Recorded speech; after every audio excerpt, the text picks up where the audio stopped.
Walang preno, walang hindi tatanong, walang hindi pwedeng hindi sagutin, walang isyong di pag-uusapan, walang kinikilig, wala rin aatrasan. Erwin Tulfo, punto asintado, punto asintado. Narito na ang ulo ng mga nagbabagang balita sa Punto Asentado Headlines. Pangulong Rodrigo Duterte inilatag ang mga kondisyon para sa bilateral ceasefire. Duterte supporters nagsagawa ng palitbise rally sa Luneta kahapon. Sa usapang pangkalakalan naman, panibagong oil price hike ipatutupad. Sa Metro Balita, fire lane sa EDSA binuksan na. Sa balitang panlalawigan naman, 32 sundalo sugatan sa pagigibagbakbakan sa Abu Sayyaf sa Sulu. Sa ibayong dagat, nasawi sa landslide sa Colombia, pumalo na sa 254. Sa sports balita, kasunduan para sa Pacquiao Horn fight sa July 2, pirma na lang ni People's Champ Manny Pacquiao ang inaantay. Sa showbiz balita, alang miyembro ng Coldplay dumating na sa bansa. At ngayon, narito ang detalye ng mga balitang yan. Nilinaw ni Pangulong Rodrigo Duterte sa Government Peace Panel ang kanyang mga kondisyon para sa bilateral ceasefire sa mga rebelde. Ayon kay Presidential Spokesperson Ernesto Abella, dapat na may malinaw na parameters o terms of reference for the ceasefire. Una, dapat pumirma ng dokumento ang mga rebelde para sa ceasefire.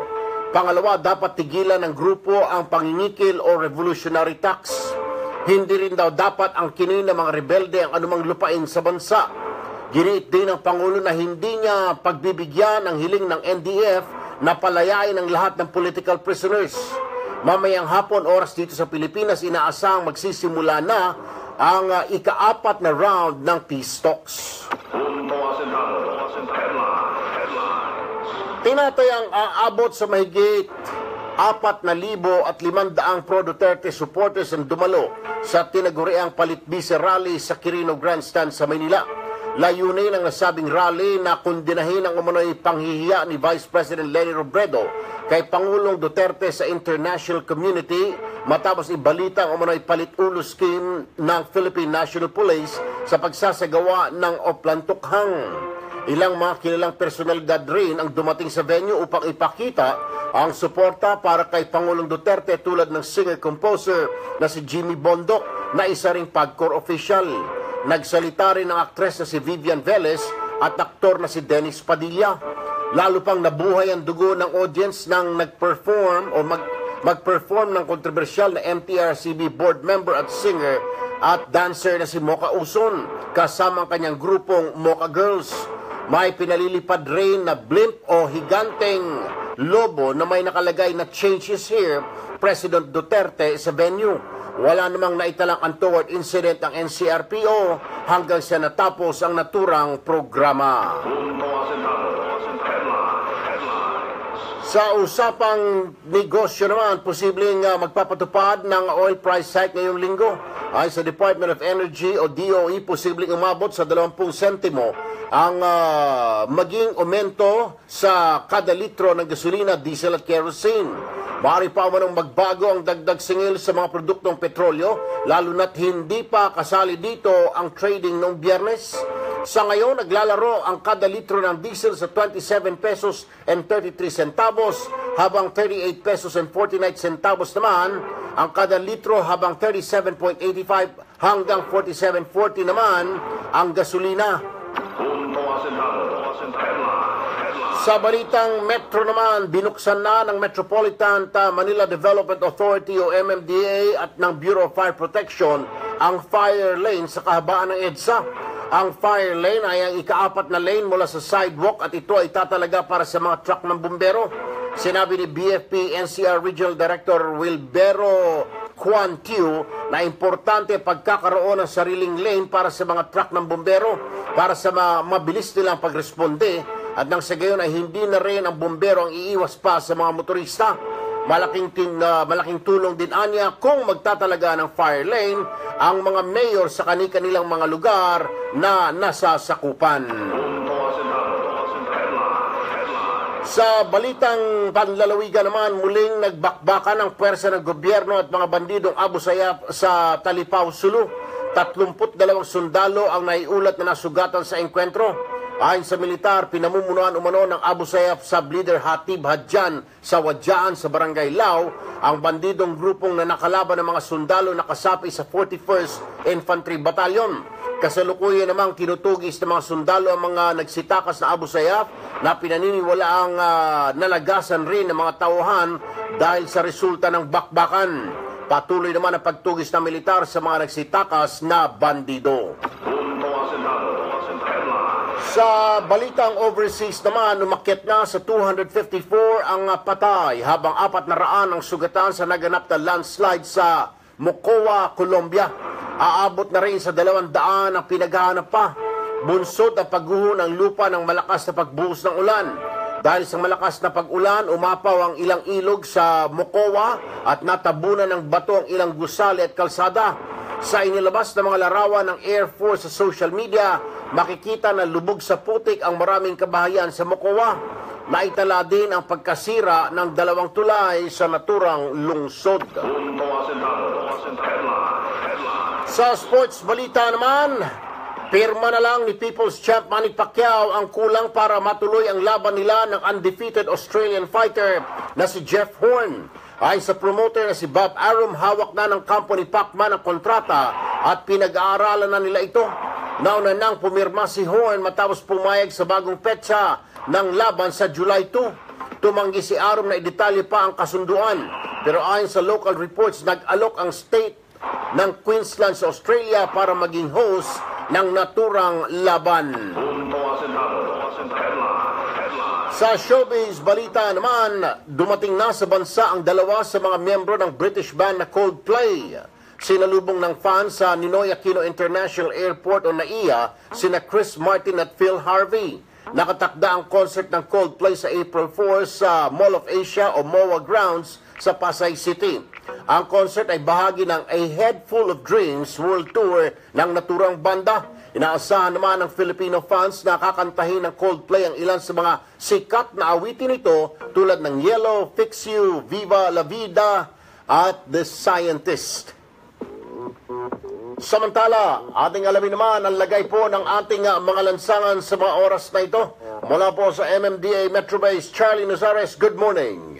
Yes, magandang umaga sa iyo, Kuya Erwin. Ganun din sa mga tagapakinig at tagapanood ng Radyo 5. At sa mga oras good morning, guys! Roman Valenzuela, Cox Aguilos, Renel Wagas, Manny Dayaw, good morning. Aryubla Tra, welcome. Maria Okoshi, good morning. Hilda Centeno, good morning. Sofronio Egsok, good morning. Art Huling Sarabia, good morning. Ciro Olanam, good morning. Kulit Jalmer, good morning from Bahrain. Melanie Claire Ong, thanks for joining. Lyra Padilla Hilario, good morning. Almira Mejano, good morning. Daisy Sato, hello. Dalia Manaka, Ohio, gozaimasu. Jonathan Villare, good morning. At makakaranas po tayo ng pagbagal Fatima Shibada, hello. Daisy Sato. At papasok ng Global City. Thanks guys, thanks for joining. TJ Lacerna, hello. Sa may Pinagsama Village, patungo naman dyan sa may Mackin. Prince Open Arms, good morning. At muling masusundan Dali, yan. Dito na lamang po sa Daisy, may katamtaman na rin ang daloy ng mga sasakyan na sa may Libis approach po Ohio. ng flyover. At Tess Narvasa, thanks for joining, Tess. Naman, may katamtaman na rin ang daloy ng traffic. TJ Lacerna, good morning. Janice Benaning, thanks for joining. Beth Lirazan, good morning. Judith Restillador, good morning. Sigam Sigap, thanks for sharing this video. Lyra, morning. Remsa Bedanya Martins, Maria Pecundo Figueroa, thank you. Susan Castro, at pagsapit ng EDSA, unti-unting babagal muli ang Almira Mejano, hey, good morning. Dali, Kampay, Eleonor Viado, good morning. Nam, Tess Narvasa, good morning. Tony Walog, good morning, boss. At ongoing na pong ipinapatukad good morning. sa Metro Manila hanggang Josefina alas 8 ng gabi. Aysena, At good para naman morning. sa karagdagang mga Dels traffic Cabardo, advisory at emergency blessed assistance, morning too. maaari kayong tumawag Janice sa ating Benanim MMDA hotline from California, 1-866. USA, good Wala pa rin morning. dito sa Or good tanggapan ng evening. MMDA Mitch, Metro Base, Tess. Charlie Nosaris nag-uulat. Samantala, ating alamin naman ang lagay po ng ating panahon sa maghapon mula naman po sa Pag-asa Weather Forecasting Center at naroon si Benison Estareja. Sir Benison, good morning. Good morning po, Sir Erwin. Ganyan din sa ating mga taga-subaybay. Rameses, ay congratulations, Rameses Mesa. Boy o girl, Rameses? Si Rameses Mesa, yung misis niya raw, ng anak. Congrats, Rameses. Alexander, Ariub Latra, Luz Angeles. Thank you. Rameses, boy o girl ba yung anak mo? Congrats, pakisabi kay Mrs. Julio Berbicer, good morning. Maria Ana Figueroa, good morning. Okay lang, Minji, Kim, Susan Castro, good morning. Barbie Lagunay, Hilda Armea, Maria Figueroa, okay. Barbie Lagunay, alright. Josephine Ponsica, Mamax. Julio Berbicer, thank you, Julio. Marjorie Andrews, from Malaysia, ingat dyan, Marjorie, ha? Meron din po tayo Daisy, sa mga baybayin sa Northern Ayen Luzon, Camille, baybayin sa Central Luzon. thank you Kailangan for baybayin po reminding sa them, Southern Ayen. Luzon, sa Quezon and Judith Luzon. Rastillador, Again din po sa Northern yes, Luzon, tama. congrats, Umakyat Rameses. sa Chris 4.5 Luar meters Platero, at taas ng Sigang mga Sigak. Bawal po malaot doon ang ating mga kababayan na mangisda. Girl, ha? Girl palang anak niya. Ngayong araw Okay. ay dudubog Tom 6:08 Cruise, ng morning. gabi. Mamaya ang ating Philippine Standard Jonalyn Time de la Cruz, ay good morning. 8:17 ng umaga. Mula dito sa Weather Forecasting Center ng Pag-asa, Benison Estareja nag-uulat. Maraming salamat, Sir Benison Estareja. At yan po ang kabuuan ng mga nagbabagang balita sa Punto Asentado Headlines ngayong araw ng Lunes at 3 po ng Abril 2017. Magandang umaga, Luzon, Visayas, Mindanao! Ito po ang programang pinakamatapang, pinakamaingay at pinakakwela rin, sa balat ng lupa. Ako po, Sir Erwin Tulfo, sasamahan ko po kayo sa 2 oras po ng inyong biyahe, trabaho, pagpapahinga, kung ano pa man dyan. Sasamahan ko po kayo, basta kasama lang ninyo ang inyong mga radyo, telebisyon, and of course, sa Facebook Live, sa Tulfo Real at Erwin Tulfo account. Gayon din po sa 92.3 News FM at mamaya-maya sa Action TV. Welcome and good morning.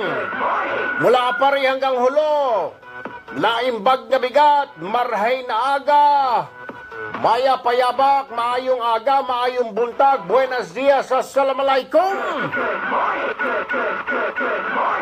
Good morning. Yung mga bumibiyahe sa mga oras na ito, sakay ng iba't ibang uri ng sasakyan, nakakataba po ng puso.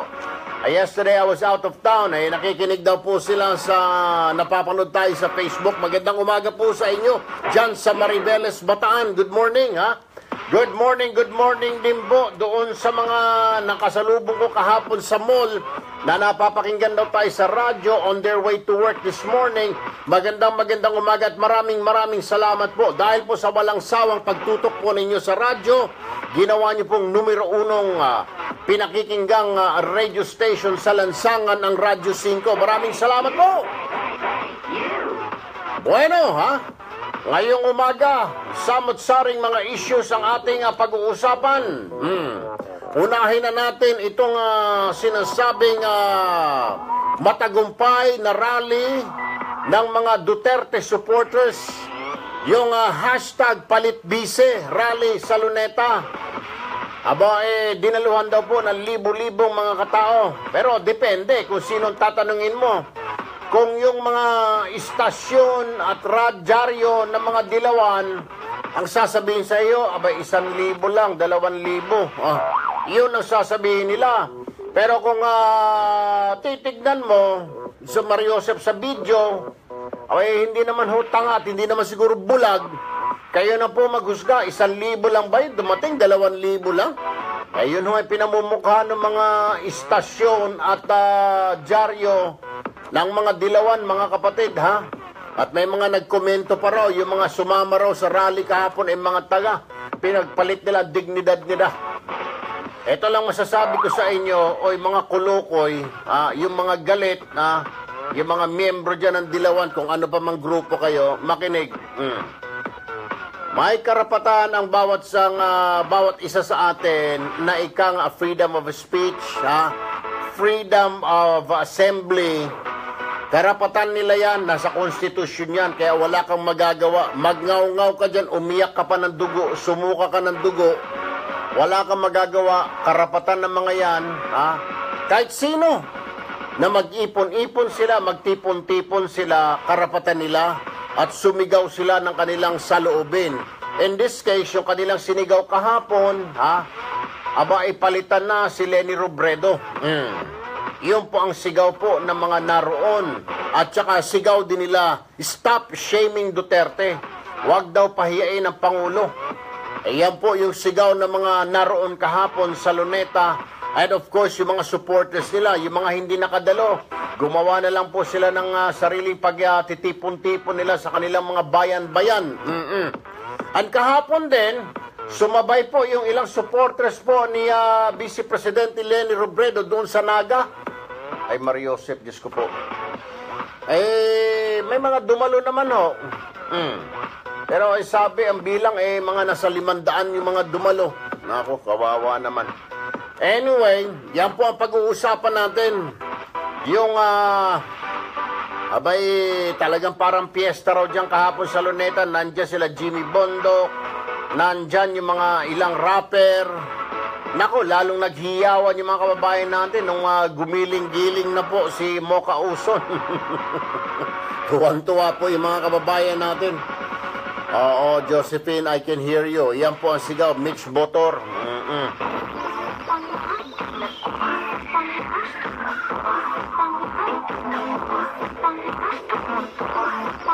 Iyan yung mga tugtugin doon kahapon, At isa po ang sigaw nila, palitan na, Palitan na raw ang bise.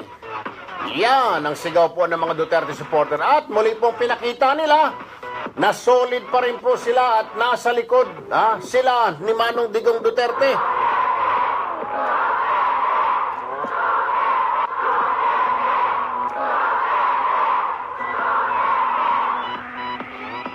Habang nagsisigaw yung mga yan, eto naman, basahan ko kayo ng mga salita ni Duterte sa unang aklat ni Duterte. Basa!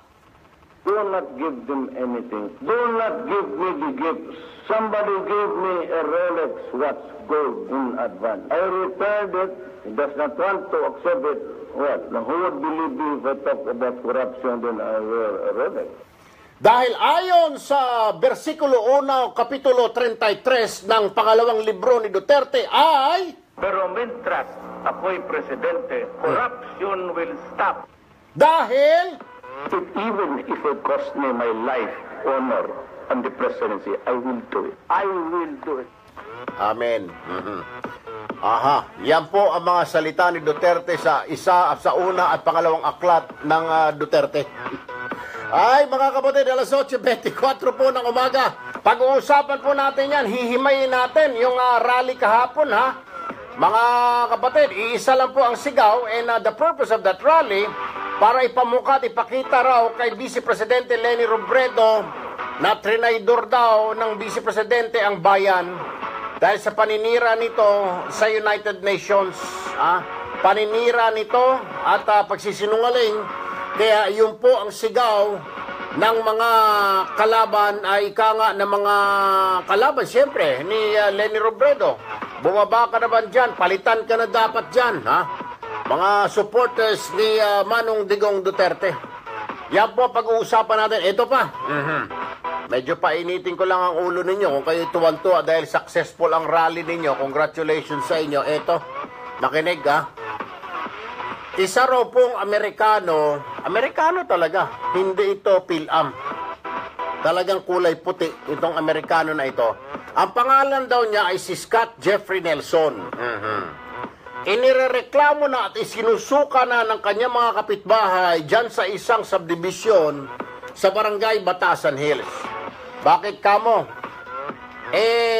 itong saksakan ng hambog na foreigner na ito, pinagmamayabang na siya raw po ay abogado doon sa Amerika.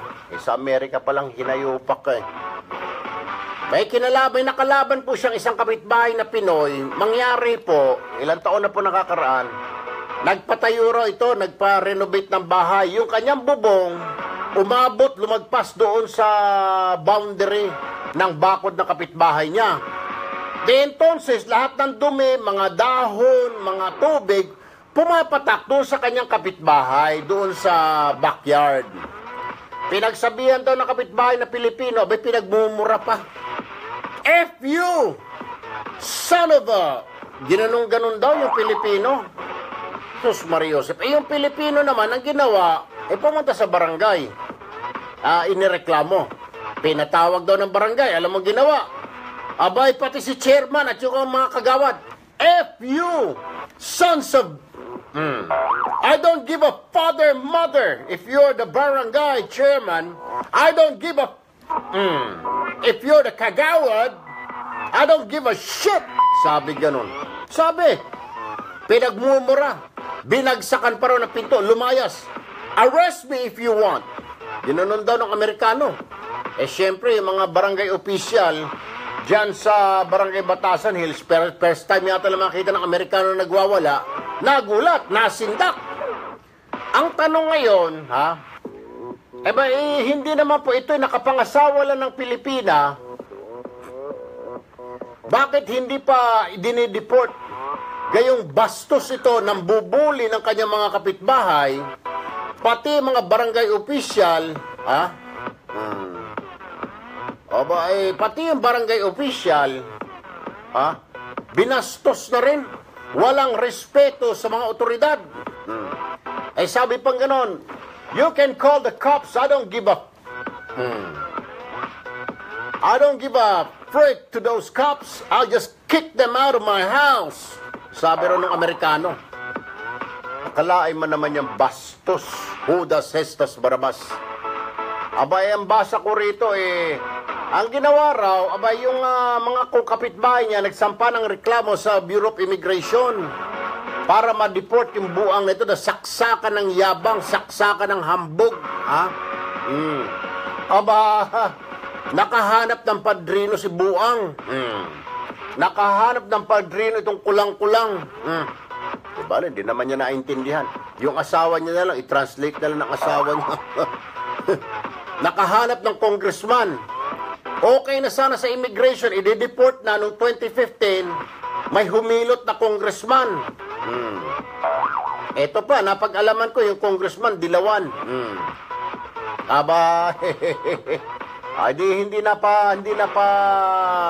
Hindi na paalis, Sus Maria Josep. At ito, pinagmamalaki ng buang na Amerikano na ito, na may connection siya dyan sa Kongreso. Well, tignan natin. Hey, listen up, Mr. whatever your freaking name is. Ano pangalan nga nito? Hinayupak na ito. Mr. Scott Jeffrey Nelson. Listen. Listen and listen good. Alright. Your days are numbered, dude. Whether you like it or not, I'll make sure that you will be kicked out of this country. Do you understand the words that are coming out of my mouth? Yeah, definitely, dude. I'm telling you right now, Mr. Nelson, you will be out of here in this country in due time. Do you understand the words that are coming out of my mouth? Hell yeah! Oras po natin alas 8:29. Yan po ang isa sa pag-uusapan natin. Isa pa pag-uusapan natin yung tinatawag na ceasefire. Yung NPA sabi, ceasefire na tayo, gobyerno, dahil mag-uusap na tayo mamayang hapon. Ang sabi ni Manong Digong, hindi. Walang ceasefire sa gobyerno, tuloy ang giyera. Pero kung gusto niyo ceasefire, meron akong ilalatag ng mga kasunduan. Pirmahan ninyo. Kung hindi niyo pirmahan, balik tayo sa giyera. Nanawa na po si Manong Digong Duterte at hindi ko na po masisisi yung mama. Bakit kanyo? Traitor yung ceasefire. Pinapatay mga sundalo. Yung sundalo, siyempre, kampante na ceasefire ngayon, hindi na magdala ng baril o inaambos. Ang tawag mo dyan, traitor. Kaya si Manong Digong, nanawa. Isa sa mga pag-uusapan din natin yan. And syempre, dahil Lunes po ngayon, Ito na ang IMSD. Itanong mo sa dalubhasa. masalimuot mga kapatid, masalimuot, pero let us not judge, okay? Pakinggan ho muna natin itong problema ni Miss. Dear Sir Erwin, everyday po ako nakikinig sa programa niyo sa radyo bago po ako pumasok sa mall bilang isang sales lady. I am 20 years old, single with pleasing personality. Ang problema ko, sir, ay tutol ang aking pamilya sa aking boyfriend na isang pulis. O, ano problema? Kababata ko po siya at fourth cousin ko po. Iyon ang problema. Fourth cousin. Sabi po ng pamilya ko ay nagkakasala ako sa pagkikipagrelasyon sa kamag-anak ko. Ito raw ay incest. Pero may nagsabi, sir, sa akin na pwede na raw dahil 4th degree na ang aming relasyon. Totoo po ba ito, sir? Mahal ko po si Alex at gayon din siya sa akin. Sabi pa ng iba, kapag nagkaanak kami ay malaki ang posibilidad na magiging abnormal ang anak namin. Is this true, sir? At bakit naman po? Sabi ng magulang ko, kadiri daw ako dahil nakikipag-sex ako sa pinsan ko. Sir, I need your advice. Sincerely, Jenny. Nang dahil sa pag-ibig, natutong magtiis. Nang dahil sa pag-ibig, nagmahal ng lubos ang puso ko ito. Ay, tama na, baka maraming umiyak na mga OFW, mga nasa Saudi, nasa Middle East ngayon, ha? Mga nasa Japan, lalo na yung mga kalalakihan, ha? Na nakahiga ngayon, nakatingin sa bubong o sa kanilang Facebook, yung kanilang kanang kamay nandun sa baba. Ganon din yung mga girl lalo. Baka maraming umiyak.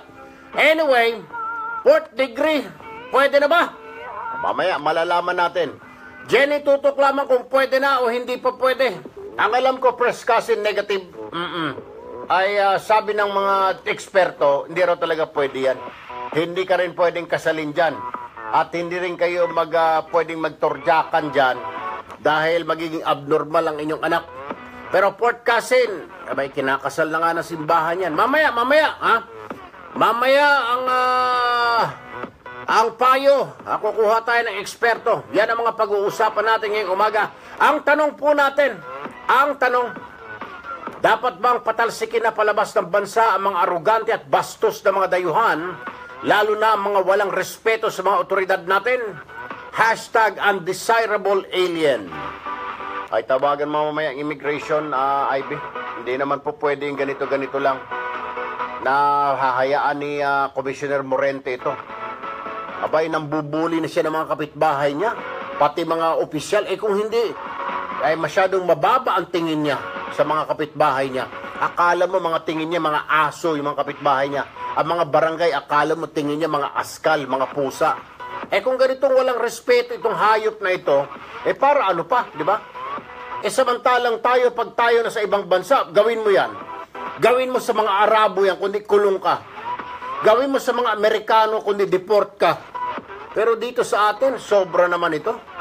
Abay, ilang kapitbahay na niya nagreklamo, pati yung barangay chairman ng barangay Batasan Hills, binastos-bastos ng buang na ito. Pasalamat ka. You should be thankful, Mr. Nelson, that I'm not your neighbor. Otherwise, oh boy, I'm telling you. Oh, hell no! Heck yeah! Either you'll be 6 feet below the ground, or you'll be in the hospital. I promise you that, dude. Try me. Kahapon po, muli pong ipinakita na naman ng mga followers at supporters ni Manong Digong Duterte ang kanilang maalab at mainit na pagsuporta kay Pangulong Duterte. Iisa po ang kanilang sinigaw kahapon. Palitan na ang Vice Presidente. At isa pang isinigaw po nila kahapon doon, stop shaming Duterte. Ibig sabihin, itigil na yung ginagawa ng mga kalaban na pinapahiya ang Pangulo sa ibang bansa sa buong mundo. Pero alam niyo ba mga kapatid, ha? Mukhang mananalo ang Manong Digong sa Time of the Year, sa Time Magazine. Siya pa rin po ang front runner at nangunguna At malayo-layo na po ang kanyang distansya sa kanyang mga kalaban. Wow, pare, bigat. Time of the year. Person of the year ng Time Magazine, si Manong Digong Duterte.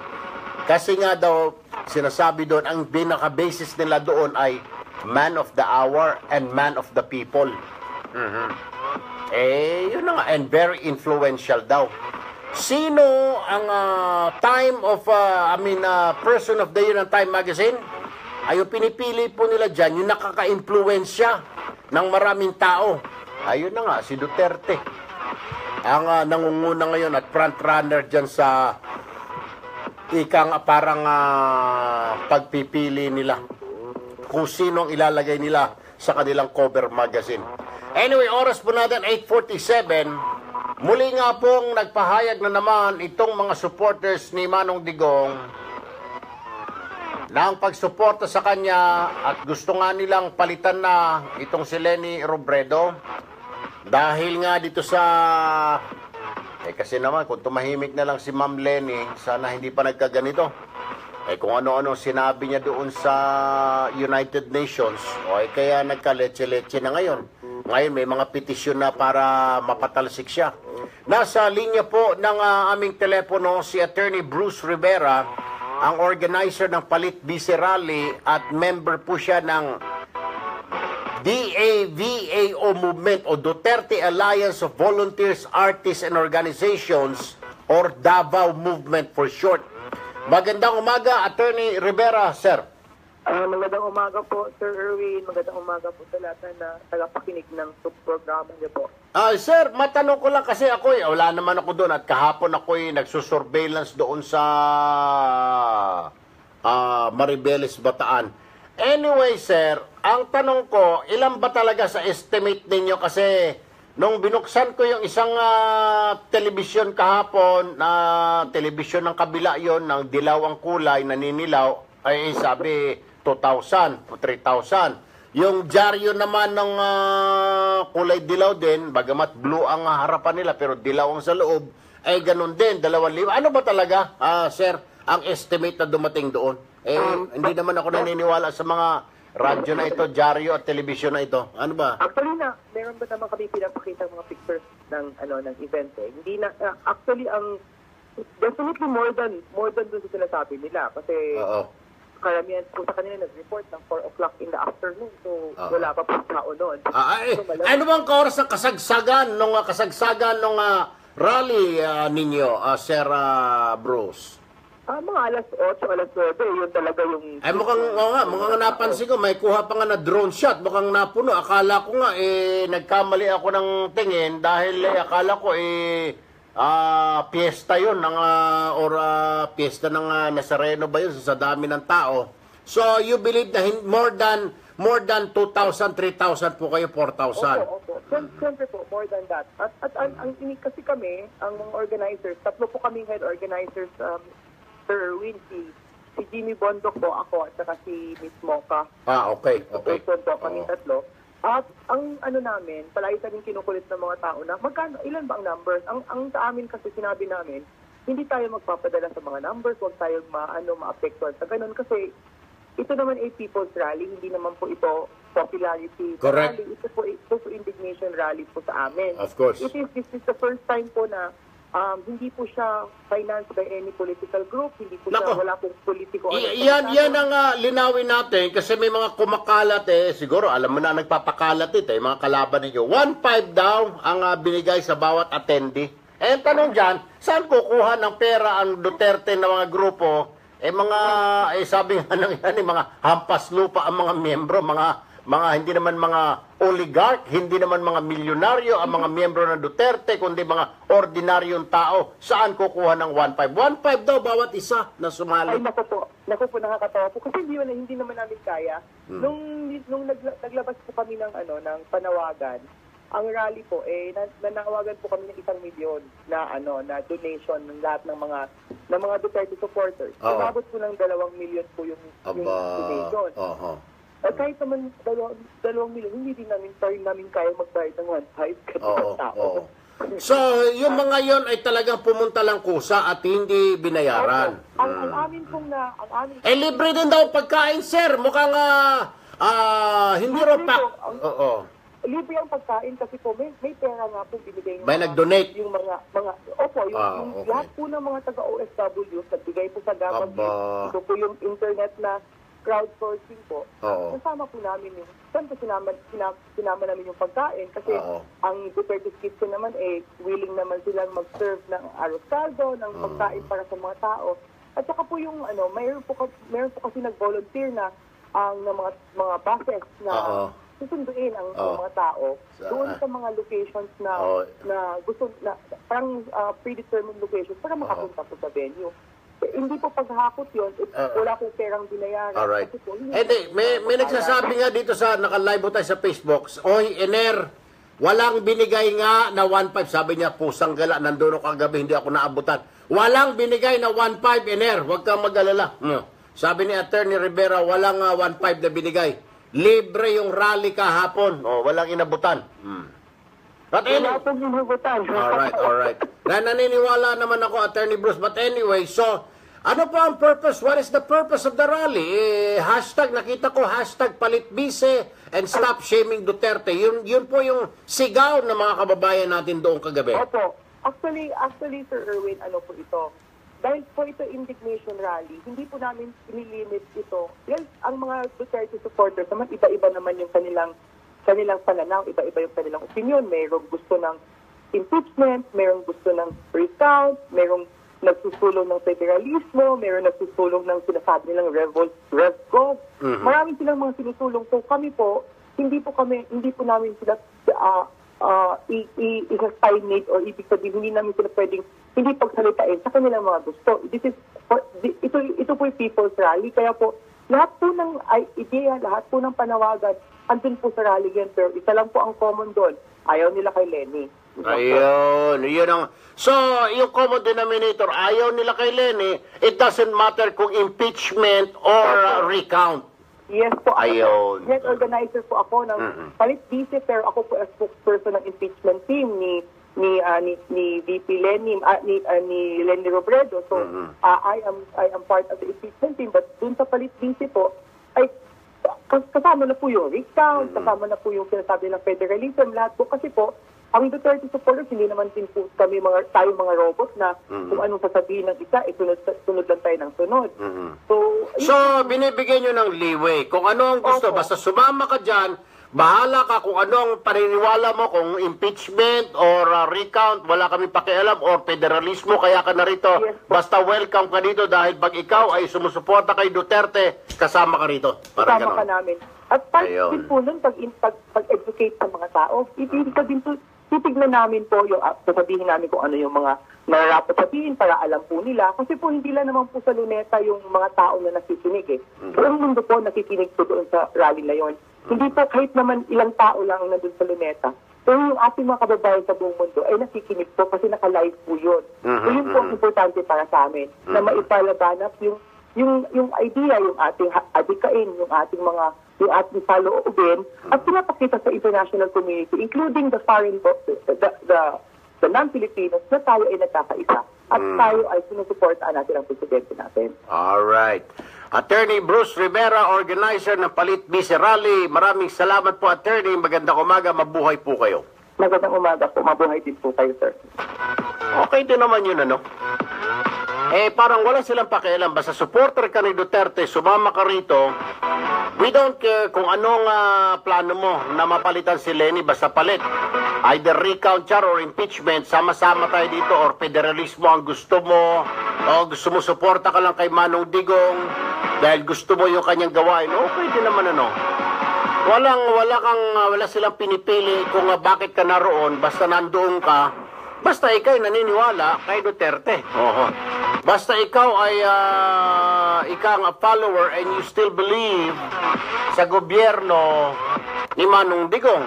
Well, I can understand that.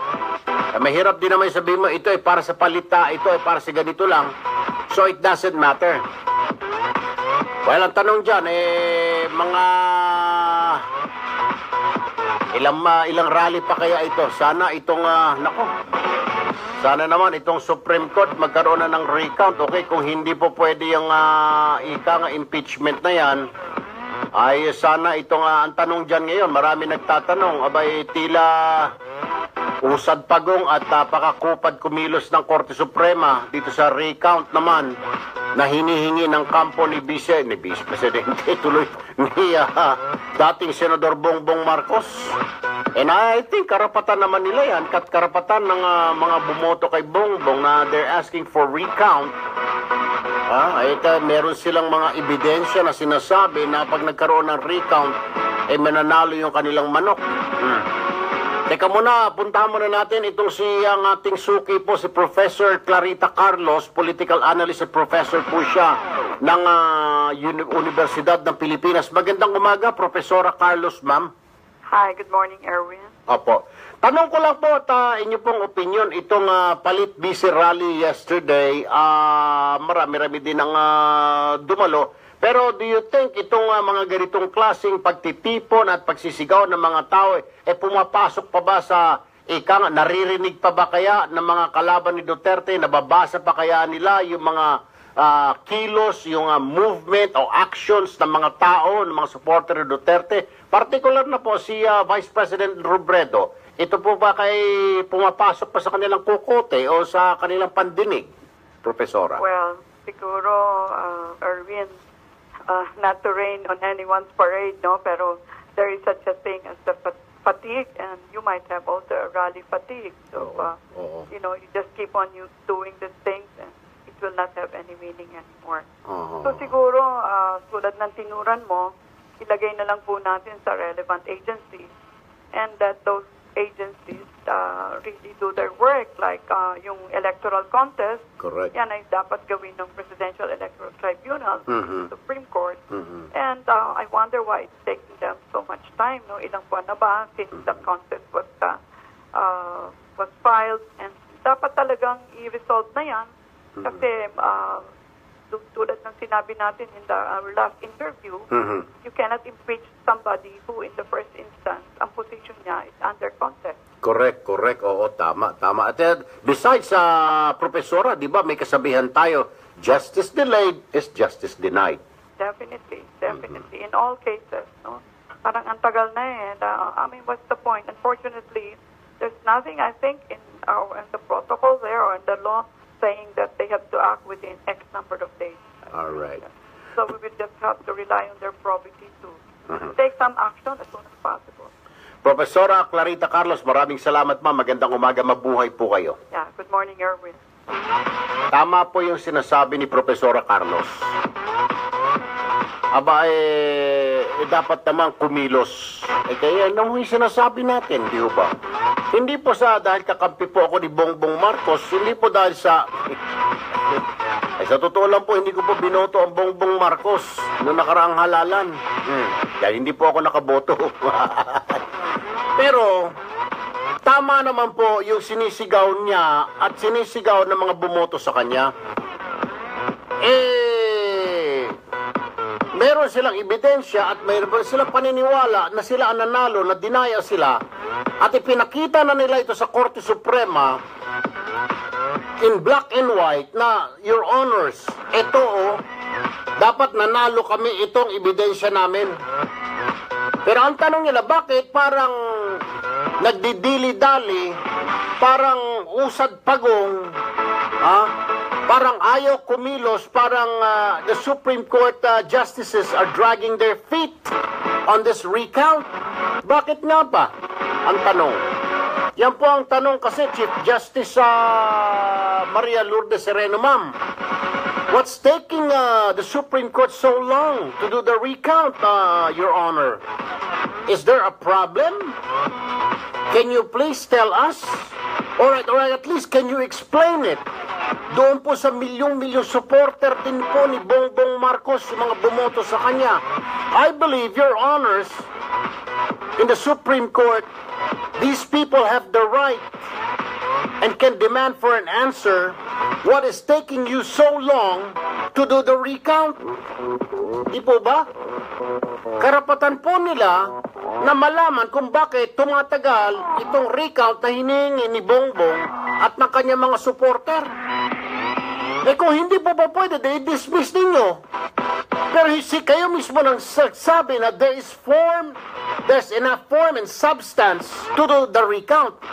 Entonces, kung meron palang form and substance, Your Honors, on the Supreme Court, let us count. Ano pa ang inaantay natin? What are we waiting for? Aanhin pa ang damo kung patay na ang kabayo. Or siguro po, sir, inaantay nyo at mga ma'am, mawalang galang na po.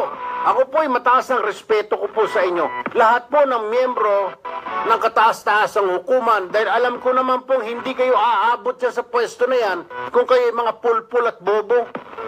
Alam ko na mga mataas ang pinag-aralan nyo na may mga master's degree na kayo sa abogasiya. Kayo po ang nag-i-interpret ng batas. Pero paano na lamang po yung respeto ng mga kababayan natin, mga sir, mga ma'am, kung ipagtatagal-tagal ninyo, pagpapaliban-liban ninyo ang pagbibilang po ng mga boto ng mga Marcos follower, yung mga bumoto kay Marcos, magdududa at magdududa po sila. Besides, can you please tell us what is taking you so long, Your Honors, at the Supreme Court to do the recount? Please tell us. I think may karapatan po kaming malaman, di po ba? Mga sir at mga ma'am na maestrado sa Supreme Court. Dahil kami po ang nagpapasweldo sa inyo. Kami po ang nagbibigay ng sweldo ninyo. Kami po ang nagpupondo ng mga pangangailangan nyo dyan sa Supreme Court at sa lahat ng mga korte. Kami po. Hindi po si Vice President Leni Robredo, hindi po mga liberal, hindi po mga oligarchs, hindi pa gobyerno. Ang tao, Your Honors, ang nagpapasweldo at nagbibigay ng pondo ng Supreme Court. Si Juan, si Maria, si Erwin Tulfo, si Engineer, si Ivy, ang nagpopondo po sa inyo at nagpapasweldo. Nararapat lamang yung request nila po ay tuparin ninyo. Gano'n lang ako kasimple yan, Your Honors. Ay mga kapatid, sandali lang ha. Mamaya-maya si Mocha Uson. Tutok lamang, wag ho kayong bibitiw. Oo. Sandali lang, ay ginigising pa. Baka magtututbrush pa si Mocha Uson. Tutok lamang, wag ho kayong bibitiw, mga kapatid. Promise. Habang tinatawagan po na, habang kinakontak natin si Mocha, sa ating pagbabalik, ano ba? Ano kaya ang dahilan kung bakit hindi talaga mapadeport ng Bureau of Immigration itong hambog at bastos na Amerikano na lahat ng mga kanyang kapitbahay ay natatakot na sa kanya ng mga Pilipino? Pati ang mga barangay official ng barangay Batasan Hills ay natatakot na rin sa kanya. Sino ba ang demonyo na ito? Huwag mo sabihin, Commissioner Morente, baka pati ikaw takot na rin sa Amerikano na ito. Jesus Maria Joseph. Kung natatakot ka, Commissioner Robert Morente, abay alam na this, sir, ay lumayas ka dyan sa pwesto mo kung natatakot kang palayasin itong Amerikano na ito. Itong si Scott Jeffrey Nelson. Anyway, pag-uusapan natin sa ating pababalik. Tutok lang din mga kapatid, ha? Dahil po, nantabayan na po natin si Mocha mamaya-maya. And of course, yung ating itanong mo sa dalubhasa, problema ni Ating. Problema ni Ating. Hindi gusto ng pamilya niya si boyfriend music. Yung ibang music, yung mga bago-bago ng konti, yung nakakalungkot. Oo. Dear Sir Erwin, everyday po ako nakikinig sa programa niyo sa radyo bago po ako pumasok sa mall bilang isang sales lady. I am 20 years old at single with pleasing personality. Ang problema ko, sir, ay tutol ang aking pamilya sa aking boyfriend na isang pulis. Kababata ko po siya at forecasting ko po. Yun ang problema. Maraming hindi nakakaalam nito, ha, mga kapatid. Sabi ng pamilya ko ay nagkakasala ako sa pagkikipagrelasyon sa kamag-anak ko. Ito raw ay incest. Pero may nagsabi rin sa akin na pwede na raw dahil 4th degree na ang aming relasyon. Totoo po ba ito, sir? Mahal ko po si Alex at gayon din siya sa akin. Sabi pa ng iba, kapag nagkaanak kami ay malaki ang posibilidad na magiging abnormal ang anak namin. Is this true, sir? At bakit naman po?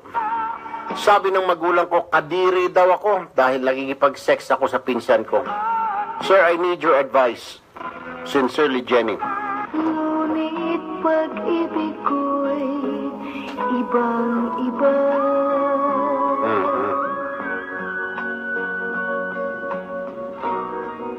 Sa bawat Alas 9:06 na ng umaga. Yung mga hindi pa nakakabili ng ticket dyan, para sa sayawan, bumili na ng ticket. 150 lang bawat sayaw. Bili-bili na ng ticket para maisayaw nyo si Ivy Rivera. 150 lang, mga kapatid. 6 minutes after 9, dyan lamang ho kayo, ha? Dyan lamang po, magbe-break lang kami. Yung BBTO, alam na this, ha? Alam na, nagsusumbong, nagchuchuchu na, nabawasan na nga, oh. 1.6 na yung kanina, 1.5 na lang, anak ng tipakulong. Baka nandoon na, pumunta na sa Bicol. Nakaw! Maria Josep, kayo talaga. Ay, ba ang balita? Anong status ni Mocha Uson? Inaantay ng mga kababayan natin. O yung kanyang manager, di ba may mga manager yan? Oo, at tatawagan natin. O kung hindi, tawagan si Kwan, andun pala kahapon din, yung sa Pagcor, yung kaibigan natin. O si Jimmy Bondok, pwede rin tawagan. Makibalita tayo. At bakit, sa mga artista, sa mga singer, isa siya doon sa mga sumusuporta kay Manon Digong kasi may mga singer din na yung isa, yung matanda, ano ba pangalan nun? Wag na natin banggitin. Baka sumikat pa. Di ba?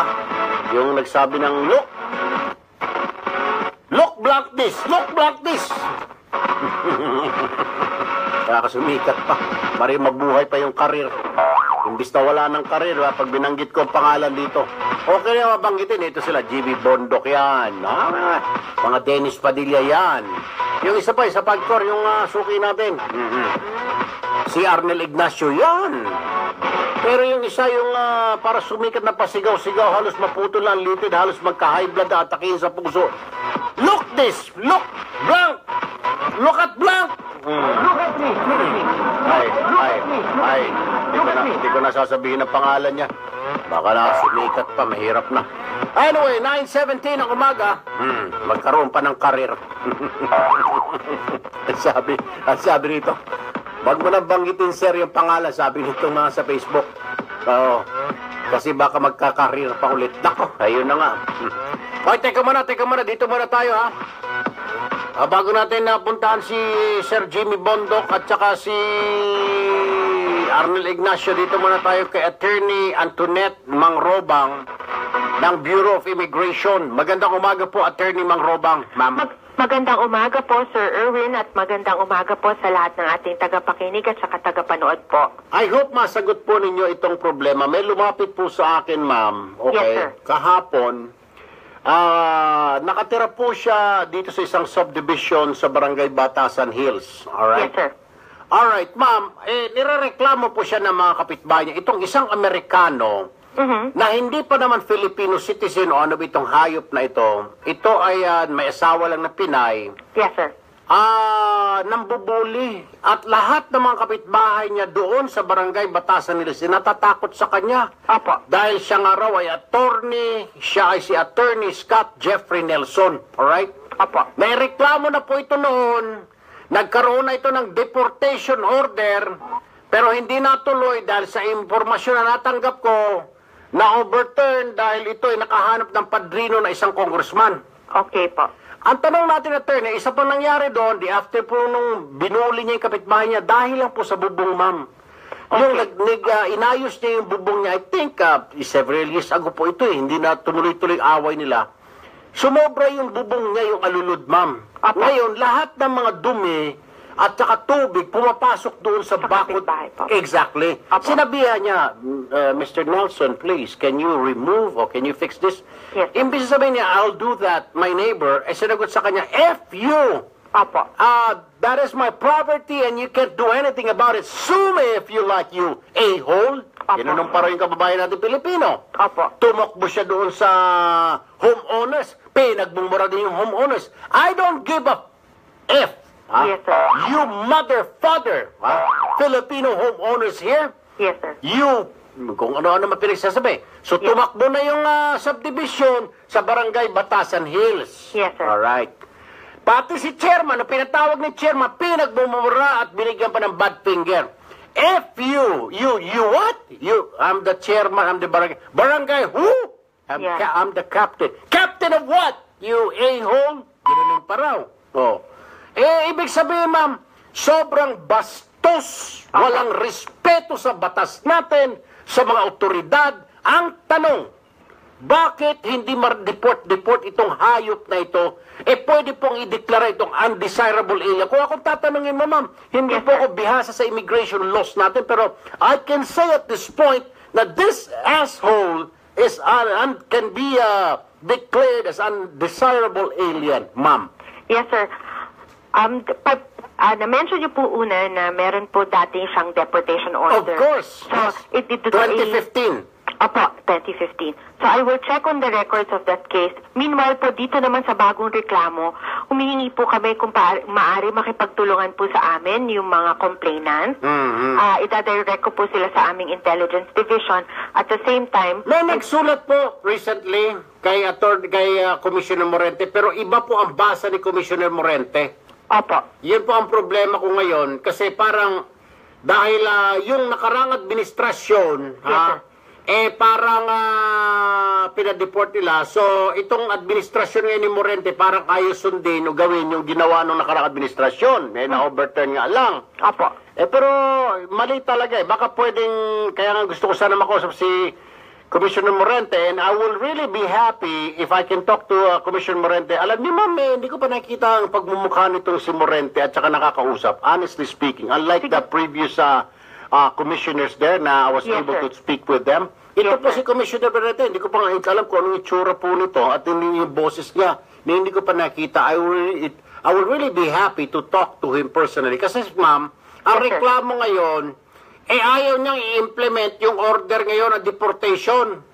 Sige, sir. I will check the records, sir, and then I will also relay yung information to Commissioner Morente at yung kagustuhan din natin na ma-bridge ma-meet niyo po rin si sir. Yeah. The thing is, Commissioner Morente, sabihin na natin granting, ma'am. Hindi pakinggan ni Commissioner Morente yung reklamo ng mga neighbors. Yes, sir. Pero the mere fact na binastos yung immigration official, yung ating barangay officials, kung hindi niya ba respetuhin ito, ibig sabihin, walang respeto sa ating bayan. Tama lang na magalit ang Manong Digong sa mga katulad itong bastos, buang, na mga akala mo kung sino. Kung tayo nga, ma'am, lalo na mga OFW natin sa Saudi, magkaroon lang ng konting violation ng traffic, huli kagad, kulong pa. Yes, sir. Sagot ka sa Arabo, baka patay baka ibitay ka. Ganon din sa Amerika, di ba? Makipagdemandahan ka sa mga Amerikano na green card holder ka pa lang, baka mapadeport ka, mahirapan ka maging Filipino citizen. Pero ito, sobrang yabang, anak ng baka. Nakapangasawa lang ng Pilipina, akala mo kung sino na itong hayop na ito na naghahari-harian po siya dyan, ma'am. Diyan sa may barangay Batasan Hills. Takot po sa kanya yung mga residente, yung homeowners, pati ang barangay officials ng barangay Batasan Hills, takot na sa kanya, ma'am. Opo, sana po rin kung makakakuha po tayo ng kahit po report lang dun sa barangay, dun sa kung paano po sila pinastos, makakatulong po yan. Tatawagan ko po yung barangay mamaya pag-reporting ko po. Pakibigay po yung aming number. Pero, question ko po, I'll give you your number. Yes, sir. Hindi po ba grounds na ito para maging undesirable alien yung ganito, yung walang respeto sa mga otoridad natin? Di po ba? Maaari po yung maging basehan ng reklamo para sa undesirability po ng isang dayuhan. Tsaka po yung hindi po sila maka-integrate sa kultura ng Pilipino.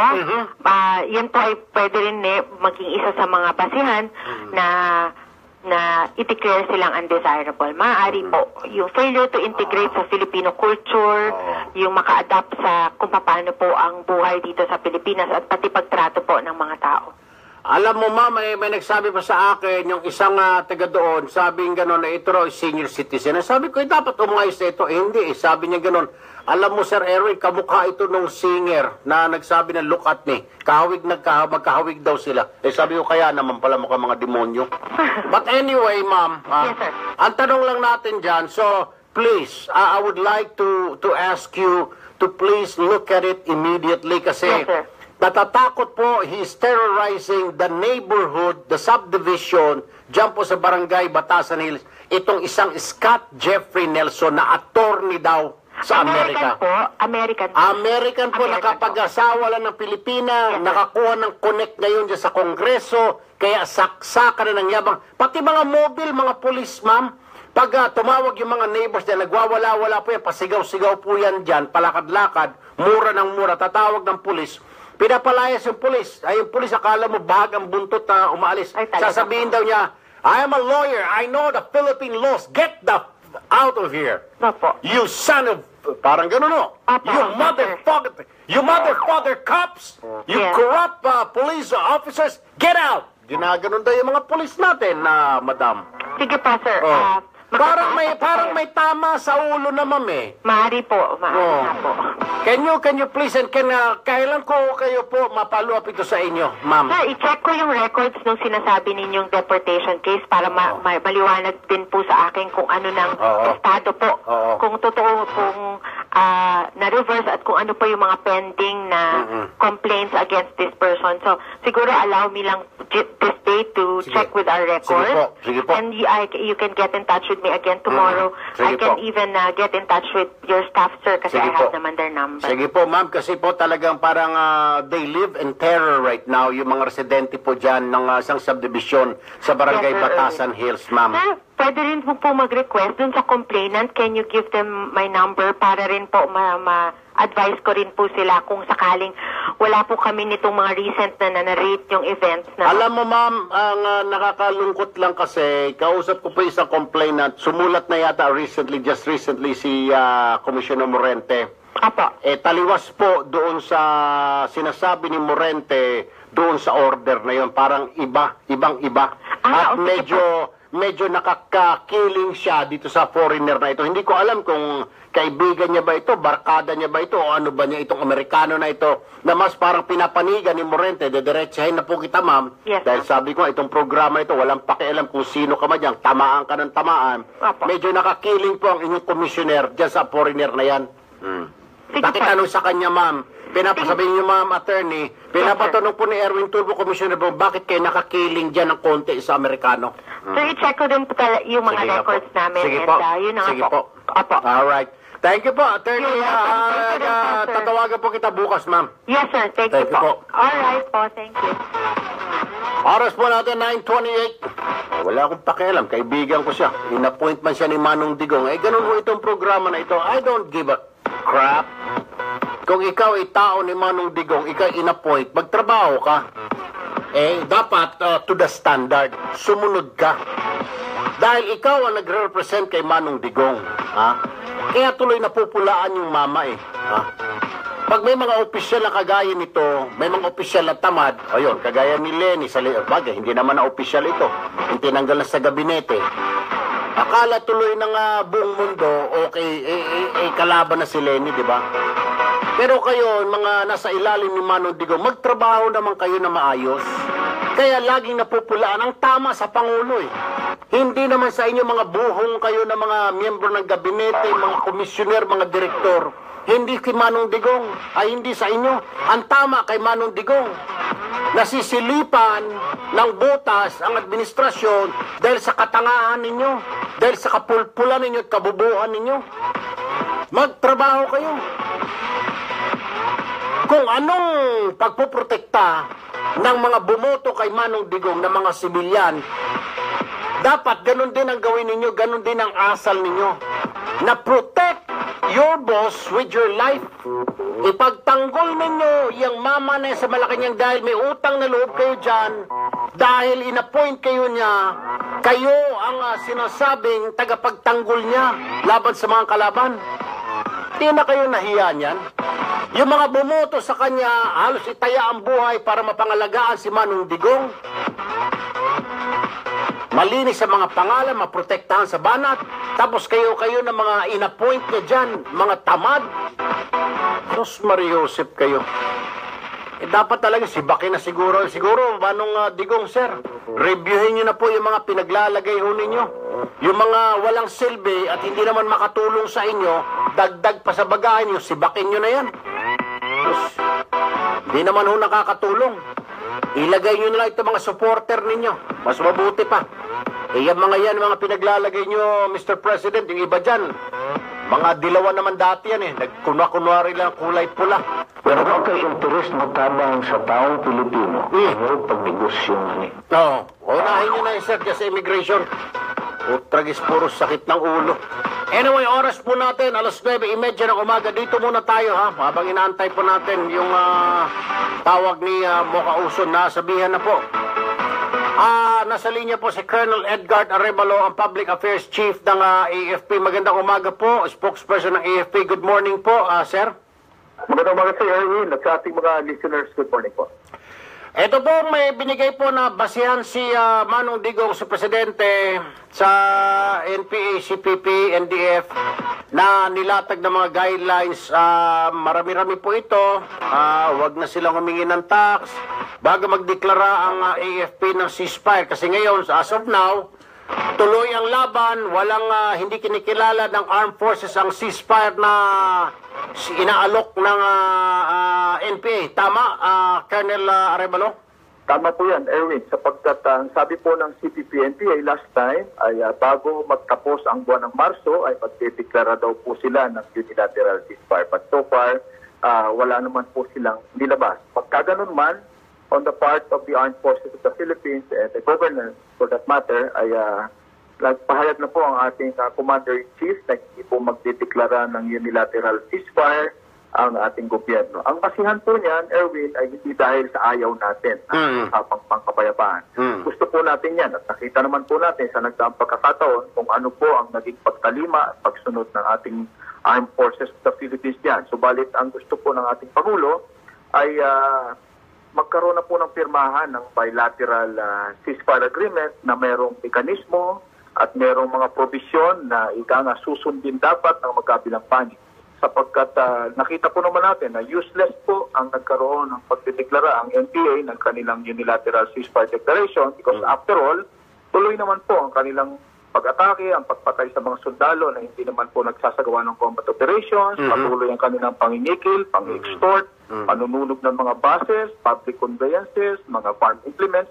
Sa mga tweet, ang mahalaga po sa ating pamahalaan ay ang isang joint ceasefire declaration na parehong na nakalatag ang mga posisyones, nakikilalanin at susundin ng magkabilang panig. Okay. Alright, malinaw po. Ay sana nga po, mamaya na rin kasi hapon yata yung umpisa ng ceasefire. So, it doesn't matter, sir, kahit mag-umpisa sila kung hindi naman nasunod yung gusto ng presidente natin. So, walang ceasefire para sa AFP. Tuloy ang AFP, nakabantay at this time around, hindi ibababa ng ng AFP ang kanilang mga sandata. Tama po yan. Ang mahalaga po, Erwin, kagaya ng sinabi ko, suporta po tayo sa usapang pangkapayapaan at gagawin po natin ang lahat ng kailangan gawin upang magtagumpay ito. So, palit ang ating pong paninindigan sa Armed Forces of the Philippines. Kahit pa po may umiiral silang unilateral ceasefire, kung sila na naman ang magbabiolate nito, at kahit pa po mayroon unilateral ceasefire na umiral sa magkabilang panig, kung ang gagawin po nila ay panununog ng mga farm implements, ng mga buses, ng mga public conveyances, at pangingikil at pag-extort sa mga kumpanya na nagbibigay ng employment sa ating mga kababayan, yan po ay paglabag sa batas. Kailangan po nating tuktin ang ating tungkulin sa armed forces na yan po ay ating sukuin, may umiiral mang ceasefire o wala. Alright. Colonel Edgar Arevalo ng AFP, maraming salamat sir. Magandang umaga, mabuhay po ang sandatahang lakas ng Pilipinas. Maraming pong salamat, Erwin. Good morning. Ayun na nga. Makagaya niyan. Daming problema. Problema, yung droga, hindi pa nasasawata. Pero, ayun na nga, malapit na masawata. Pero may mga nagngangaw-ngaw. Nagsusumbong sa parang, alam niyo ba? Nabasa po ako kanina eh. Parang pinapalabas nito mga buang na ito. Nakawawang-kawawa tayo rito. Na wala tayong magawa, parang wala tayong kalayaan dito na magsalita. Parang ipinipintura ng ilang mga bopol at buang na mga mambabatas, pati yung isang mataas na opisyal dyan, sa iba yung dagat. Parang kawawa tayo, para tayo mga alipin na walang magawa. At sa kabila ng hindi natin gusto itong ginagawa ng gobyerno ng mga kampanya laban sa droga, parang ganun po yung pinamumukha ng mga luko-luko na ito eh. Ito naman mga buang-buang na mga media, foreign media at mga foreigner, mga leader ng iba't ibang bansa. Naniniwala naman na poor Filipinos, they're helpless and hopeless. Sus Mariusip. And they're hopeless. Eh, hindi naman ho ganon yung itsura, di ho ba? Alam naman ho natin na hindi naman ganon. Malaya tayo nakakapagsalita. Hindi naman lahat ng tao pinapatay dito. Pinapatay lang yung pag-involve ka sa droga. Eh dahil nga naunahan ang gobyerno ng mga buwang ito dahil sa dami ng pera, kumontak ng foreign media, kumontak ng punta ng mga abroad. Yan pala yung mga punta-punta nila sa abroad. Mga Trillanes, mga Dilima. Yan pala yan, nagsusumbong na doon. Ng kung ano-ano na wala namang katotohanan. Sus Mariusep. Kaya huwag nyo nang dagdagan. Kaya ito yung sinasabi natin. Kung kayo mga opisyal, kayo ay mga miyembro ng gabinete, umayos, tumulong kayo sa gobyerno. Dahil hindi kakayanin ng mga ordinaryong tao lang na supporter ni Duterte na mapangalagaan ang posisyon ng Pangulo. Hindi nila kakayanin yan. Dapat kasama kayo ang una, kayo ang nasa front, kayo mga front runner dyan, kayo nasa harapan na promotekta, ha? Bago makarating, kayo ang nakaharap nun. Kumbaga sa football, kayo yung, kumbaga sa basketball, kayo nasa depensa. Bago marating ang Pangulo, nandyan yung taong bayan. Kayo muna. Pero hindi, kung kayo ang dadagdag ng problema, kagaya mo, Commissioner Morente, Jesus Marius, kakampihan mo yung Amerikano, bakit? Malinaw pa sa sikat ng araw, tineterrorize ng Amerikano na itong Nelson Scott Jeffrey na ito, ang mga kapitbahay niya. Bakit mo kakampihan? Bakit hindi mo i-deport yung buwangin? Natatakot ka ba? O naiihi ka na sa karsursilyo mo, Morente? Ikaw, Morente, umayos ka nga. Ang dami mo ng problema dyan. Mukhang hindi mo yata kaya, Commissioner Morente, ang trabaho mo sa immigration eh. Tingnan mo, nalusutan ka. Kasi siguro, iingot-ingot ka, tatanga-tanga ka. Tingnan mo, behind your back na nangikil yung mga dalawang tao mo, wala kang kaalam-alam. Look at that! Look at that! Look at that! Oh, come on, man! Hindi ko sinabing look at me. Sabi ko, look at that! Look at that! Look at that, Morente! Naisahan ka. Siguro, tutulog-tulog ka sa pansitan. Eh kung hindi mo yan kaya ng trabaho mo yung Morente, lumayas ka dyan. Tapos ngayon, kakampihan mo yung Amerikano na binubuli na lahat ng mga kapitbahay niya sa isang subdivision sa Quezon City. Pati barangay captain na pinatawag siya para mag-settle ang dispute, binastos niya. Dinimanda niya pa. Ang ginawa pala, engineer, nag-recording yung captain kasi Amerikano, attorney, ni-record niya. Ni-record niya yung kanilang hearing. Hindi ba public hearing yan? Okay lang i-record. Aba, dinimanda ng buang ng Amerikano, si chairman. Wiretapping daw. Hindi ba naman ogag? Pati polis, dinalahan ng polis, pinagmumura ang polis. Sabi niya, mga corrupt kayo. You! Corrupt cops, get out! Pinagaganon mga polis. Kita mo, wala nang respeto sa barangay captain, walang respeto sa kagawad, wala pang respeto sa mga polis. Ano na lang? Baka baka isang araw, pag nakita ang Pangulo, baka duraan niya ang Pangulo. Abay, Morente, umpisahan mo na ngayon. Umpisahan mo na ma-deport yung demonyo na yan dahil sinusukan na yan sa kanilang residente, sa kanilang subdivision. Parang awa mo na. Kung hindi, araw-arawin kita, Morente, dito, hanggang maturete ka, Morente, sa banat ko. Hindi mo sasabihin na mas papakinggan mo yung Amerikano. Mas papakinggan mo yan, hindi mo kalahi. Dapat pakinggan mo yung kalahi mo. Mas marami sila. Number 2, ibig sabihin tama yung attorney mo kanina. Hindi siya nakaka-adjust sa ugali ng mga Pilipino. Palayasin! Anong pakialam ko kung asawa niya Pilipina? Anong pakialam ko kung may connection siya na congressman? Pati mga connection niya, palayasin din. Joseph, tama, Rameses Besa, dapat tuliin ka Ay, naku mga kapatid. Sorry daw. Medyo napagod po si Miss Mocha. Bukas daw kani sa Makalawa. Hindi naman cannot be disturbed. Sabi, humingi hong dispensa. Tama ho kayo at napagod siguro doon sa rally kahapon. Kawawa naman. Anyway, dito muna tayo mga kapatid. Ako dito sa problema ni Jenny. Ito na ang IMSD. Itanong mo sa Alright.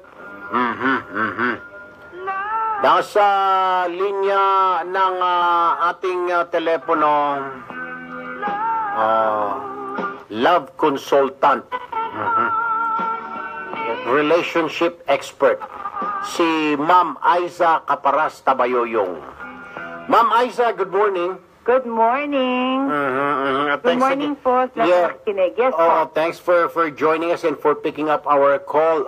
Doktora Aiza, okay, meron tayong problema. Ito po, letter sender natin. Ito po yung sulat niya, Doktora. Dear Sir Erwin, everyday po ako nakikinig sa programa ninyo sa radyo bago po ako pumasok sa mall bilang isang sales lady. I am 20 years old with a single with pleasing personality. Ang problema ko, sir, ay tutol ang aking pamilya sa aking boyfriend na isang pulis. Kababata ko po siya at fourth cousin ko po. Sabi ng pamilya ko ay nagkakasala ako sa pagkikipagrelasyon sa kamag-anak ko. Ito raw ay incest. Pero may nagsabi sa akin na pwede na raw dahil fourth degree na ang aming relasyon. Totoo po ba ito, sir? Mahal ko po si Alex at gayon din siya sa akin. Sabi po ng iba, kapag nagkaanak daw kami ay malaki ang posibilidad na magiging abnormal ang anak namin. Is this true, sir? At bakit naman po? Sabi ng magulang ko, kadiri daw ako dahil nakikipag-sex ako sa pinsan ko. Sir, I need your advice. Sincerely, Jenny. Doktora, ang pagkaintindi ko rito, di ba kinakasal na ng batas, simbahan man yan, huwes, kung ano man yan, di ba? Pag-court? Ang ano kasi, fourth cousin, legally, malayo na yan talaga. Hanggang first cousin ang pinagbabawal ng batas. Simbahan din, siguro first cousin, second cousin at most. Yung biologically na magkakaroon ng biological defects ng mga anak, medyo malayo na. Yung mga chromosomes, yung mga chromosomes kasi, di ba, yung sinasabi nila mga chromosomes pag the similarity sa DNA. Kasi parang pag gano'n, malapit pa yung dugo na para kayo magkapatid nag-asawahan, talaga magiging abnormal yung anak nyo, correct? Oo. Pero pag fourth cousin na, meaning ang intindi ko sa fourth cousin, yung lolo ng lolo nila ang magkapatid. Yun, exactly. Pero medyo malayo na yun. Pero doesn't stop the people around them, yung mga nakapaligid sa kanila, mga kamag-anak, na magkaroon ng sasabihin. So, yun yung kanilang kailangan. Sasabihin, bakit yung pinsan niya, napangasabi, pagdaan ninyo, yung bastos na yun. Oo, diba? Pinsan niya yan. Kamag-anak ng kamag-anak ay kamag-anak pa rin. So, medyo meron tayong ganong kultura dito na hindi pa masyado. May alam ako na ganyan, attorney. Sinabi pa gano'n, muntik na napaaway lalaki. Sabi gano'n, tingnan para mga aso yung mga hayop na yan. Magdakasawan. Fourth cousin naman sila. Oo. So, it's a matter of, anong pangalan ng ating letter sender? Jenny. Si Jenny, at saka yung kanyang boyfriend, number one, pag kausapin nila one-on-one ng mahinahon, hindi yung sa gitna ng pag-aaway. So, nai-imagine ko, pag sumasagot sila sa magulang, pasigaw na, wala nang nakikinig doon. So, siguro kung gusto nila talagang matanggap yung kanilang pagsasama o yung kanilang relasyon, una, maging totoo sila at harapin nila yung fact na magkakastigma pa rin. Kahit legally, pinapayagan, sa simbahan, pinapayagan, magkakastigma pa rin kasi kahit papano kamag-anak pa rin. So, handa silang sagutin yun, harapin yun, o kaya i-ignore, wag pansinin. Pero kung importante sa kanila yung pagtanggap ng kanilang mga kapamilya, kung ako sa kanila, iisa-isahin ko ang kanilang nanay. Una, siguro, sino yung pinakamadaling kausapin at makaintindi at medyo malawak yung pag-iisip. Hanggang sa dumami na yung kumbaga, sasang-ayon sa kanila at tutulungan na silang magpaliwanag doon sa pinakamahirap na taong kumbinsihin sa pamilya nila. Pero I would also recommend kung pwedeng, wag mo na silang lumantad? Wag mo na silang lumantad sa taong bayan? Wag mo na silang magpakita? Ganun ba? Ay, hindi naman. Hindi naman ganun. Siguro, no, kasi kailangan pa rin na kaya nilang panindigan yung kanilang relationship. So, yung convincing lang, pa isa-isa, siguro one-on-one. Hindi yung habang nag-aaway na o nag-question na. Siguro yayain nilang lumabas. Pero kasi attorney, doktora, ang problema sa magkababata sila. Siguro, siyempre, pinsan, baka gano'n ang tawagan. Tapos, suddenly, ngayon malaki, sila na ngayon. Parang masama nga sa panlasa ng mga kamag-anak nila. Tama talaga. So, kaya nga, hindi nila makakalaban yon sabay-sabay na magkakasama. Mas madali yon, convince them one at a time, yung pinakamadaling makumbinse, tapos hanggang sa pinakamahirap. Pero hindi ko rin ito tolerate na makikipagtalik sila habang hindi pa sila kasal kasi ang daming effect nun eh. Mamaya, palagay ko, bata pa kasi si Jenny, 20 years old. Paano kung hindi permanent na yan palang boyfriend niya, yung malayo niyang kamag-anak ang gusto niya, kung mabuntis siya, o kaya magkaroon siya ng, meron kasing permanence na idudulog. Ang problema raw sa kanila kasi, ma'am, parang ang relasyon nila ay dumaan sa backdoor. Oo nga.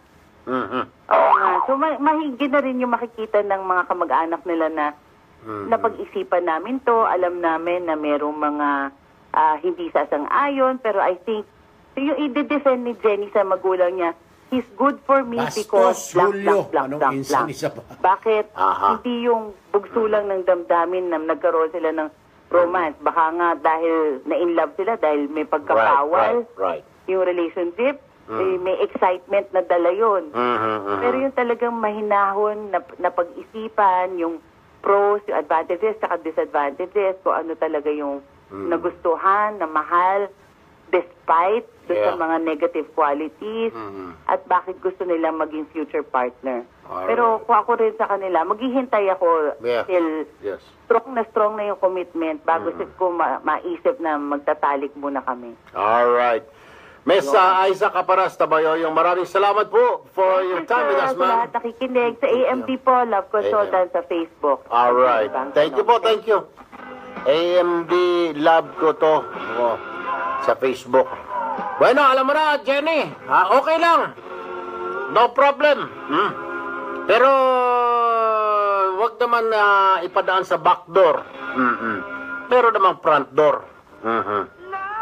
Sino ba nagsabing back door nga, engineer? Ikaw ba? Pag dumaan ka sa bahay, di ba dapat sa harapan ka ng bahay? Kasi tinatago nila. Oo, of course. Bueno, 9:54. Hi, good morning, Egay Martinez. Adonis Rogero, Jericho Javier. Nako, I miss you guys. Pero okay lang. No problem. No problem here. Kita-kits tayo. Oo. Somewhere, somehow, in the near future, ika nga. Yan, kita-kita tayo dyan. Baka magulantang na lang kayo. Pag magbukas nyo, abay, dyan na pala yun. Abay, dito na pala siya. Dyan na pala yun. Sabi nga pagsisisi, lagi sa huli. Ay, naku mga kapatid, 9:55 in the morning.